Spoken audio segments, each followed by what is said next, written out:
but at least I hope to learn from you today and probably take home something from you rather than the other way around. Some of the things for sending me, some of the clips, though, I saw way smaller than. Yeah, I saw yours, I saw Samir's, I saw yours as well, and you sent me your own as well from last year. That was good. I think this group was started by Mahmoud, was it? Is it the same group, Mahmoud? Yeah. Okay, yeah. So, fantastic. So what I witnessed today in the last 5 minutes, I really compliment you guys.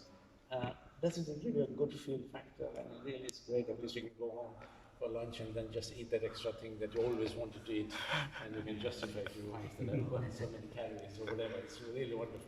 I don't know how that chap escaped it. I didn't see him. What was his reason?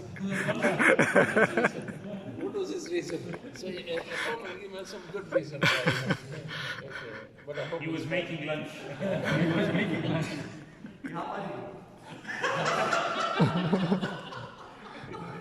So that's nice. Look, nice. So I'd rather this be interactive, and you feel free to ask me questions. But perhaps I can just in a few minutes just tell you why I ran, how I ran. I mean, what did I do? What has been the consequential impact of that, positive and negative? Believing there's some negative as well. Let's see what I take home from you guys for the future. So, some of you probably know that I have been working with my patients. I'm a GP, those of you who don't know, I'm a GP in the last 40 years at Harrow. Obviously in every consulting room you talk about diet, and you talk about exercise and the usual things. So I said it would be nice actually to start demonstrating to my patients what I really say in the consulting room. So about 3 years ago, I chose Sunday morning as a time that I walk in the park with my patients. And believe me, there is an 80-year-old with whom I have difficulty catching up, okay, at the speed of walking. And we gathered together, so we were there this morning as well. Every single Sunday morning, 9:30, we finish at 10:15.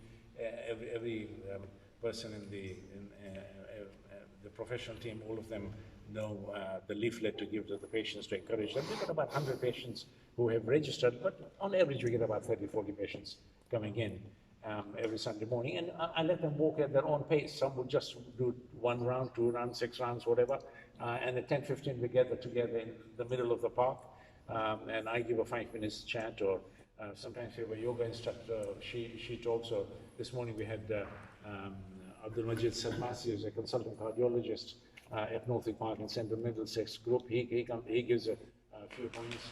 He said something today that I didn't know, and I'll let me share with you. There's a condition called atrial fibrillation. This is irregular heart rate, heart rhythm rather, and which we routinely try and check. In fact, for over 65s, we have a little alert, if you like, on the screen that I must check the patient's pulse.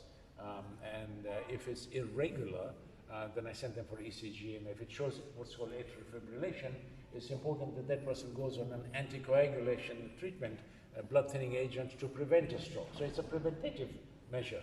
But the two things I learned from him that is much less common in the Asian communities, at least one thing we have less. It's only about 7% in the Asian community, and about 20% in the non-Asian, in the Caucasian community. But the second most important thing I learned from him today, and this is just last week in the American Journal of Cardiology, you can't keep up with everything, so it's nice to have It's nice to have colleagues to share this. So he said that it has been proven from the age of 2 up to 18, those children who are exposed to smoke, tobacco, smoking in the house as passive smokers, they are more likely to develop atrial fibrillation. So I didn't know that. But anyway, so having been doing this exercise, walking rather, every Sunday morning,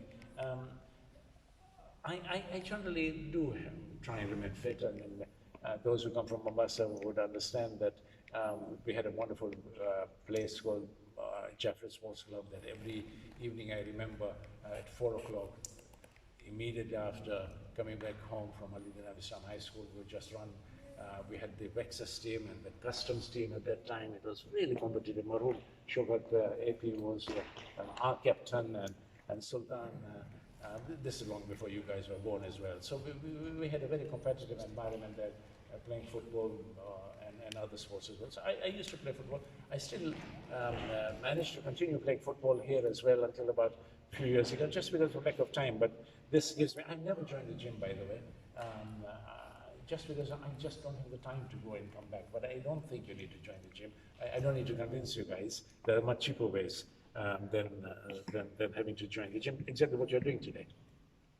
So what then led to, so I thought I was reasonably fit. By the way, I've never run in my life. Never ever have I run in my life. Certainly not competitively.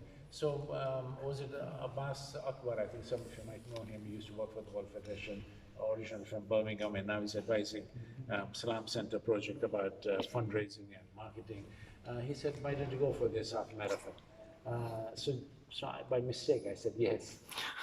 I don't know why I said yes today. I still ask myself, how come I said yes?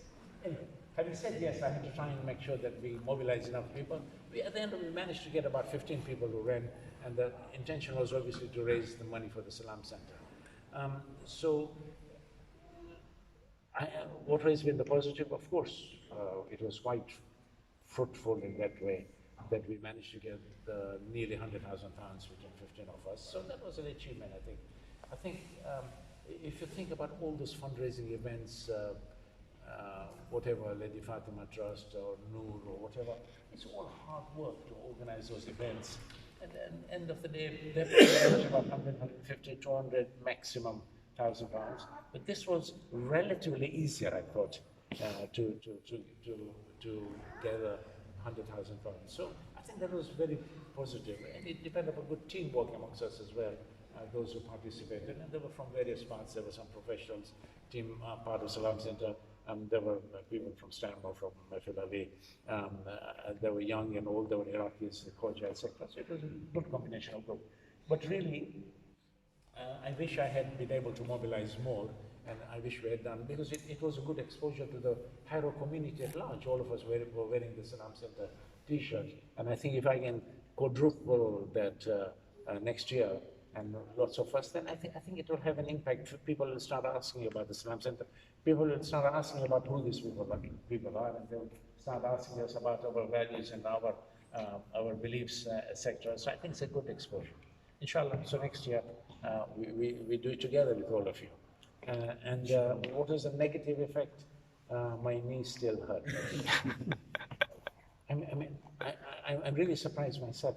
By the way, every human being from the age of 35 gets osteoarthritis. Yeah, this is wear and tear arthritis. I'm sure every one of you have got a bit of arthritis as well. Those who are 35 and above. So I must have had osteoarthritis for a long time. And so today I can tell you categorically that I got osteoarthritis of my knees. But up to the run, I did not actually experience any pain. Never had I had knee pain. Okay? And so it was dormant, if you like. And this 3 months of training, I'm sure Azal remembers when we went to Turkey together, we tried to run up and down the hills, etc. It began to hurt, and then I had to stop. So 5-7 kilometers I stopped.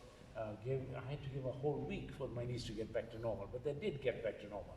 Then once I tried 10 kilometers, and then again I had to stop around the park here in Harrow. And then I said I must do the 21 kilometers, the half marathon distance, and I did do it once, okay, around the park on soft grass, and my knees did hurt. And after that said, I'm not going to run now until the marathon day itself. So I gave a good 2 weeks rest, and my knees were fine. But since that run, it's now 4+ weeks, 5 weeks. But I made one mistake. 2 weeks later, I went for the park run and did the 5 kilometers, which I shouldn't have done. But anyway, my knees today still hurting. But today, this morning, for the first time, I managed to walk at the same speed as an 80-year-old. So I managed to, I asked him, am I now walking as fast as you are? He said, you are. So, but they were hurting. I think time will heal it. I'm 100% sure time. Osteoarthritis is a funny condition. No matter what you try, with exercise, the physiotherapy, non-steroidal agents, whatever, finally it gets better. And the weather has got something to do with it as well. So will I do it next year? If all of you join me, I will. Thank you very much. Thank you.